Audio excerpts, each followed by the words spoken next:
Yeah, indeed. I think the final, funding that we have now secured or about to secure is a very important and the last step of our transformation of Solaris.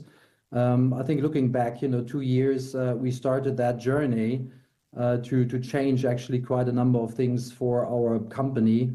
And there were three important things that we had to overcome. One is actually to make sure that we as a company become much more resilient and that we secure operational effectiveness and making sure that, after a situation of growing very significantly over 7 years, making sure that we focus on the right businesses and the right kind of partnerships. So right-sizing the business, refocusing, rescaling the business was one aspect of what we did. But there was also the need to really invest very significantly into our regulatory compliance system, as this is becoming more and more important in embedded finance. So that we have done. And then you talked about that. We actually had some challenges with our UK, company to restructure that undertake. And finally, we onboarded a very significant customer, ADAC, which is actually,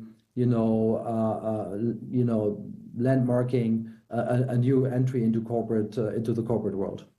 Carsten, fintech was hot and then it wasn't as the market got spooked by valuations. I think a lot of the VCs then moved on to the AI stories. Anything with embedded AI was more interesting than fintech. What does the market look like now as you've embarked upon this latest fundraising? Has it been a challenging environment still? Yeah, I think, over the last 2 years, that was very challenging for us to secure funding. We are in a lucky position that we have a very strong stakeholder community supporting us in our transformation.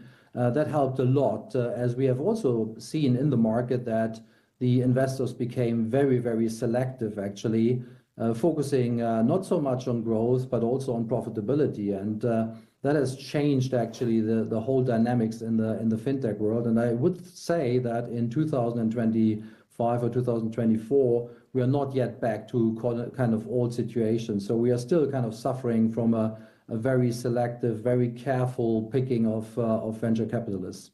Carsten, I just want to understand the scale of the problem, and thank you so much indeed for joining us. I appreciate it. You were valued in 2021 at $1.6 billion. I think you were valued in 2023 at about $1 billion. Am I right in assuming now you're worth only 150 million euros?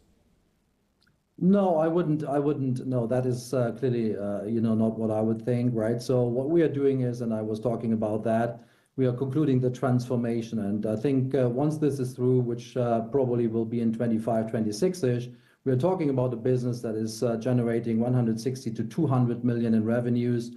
We are growing at 25, 30% in revenues, and we are EBITDA positive. So I think, the valuation of this company clearly, then depends on market conditions. But we believe that with the latest transaction, we have secured significant value for Solaris. Sorry, Carsten, I will pursue just this one more time with my valuation criteria.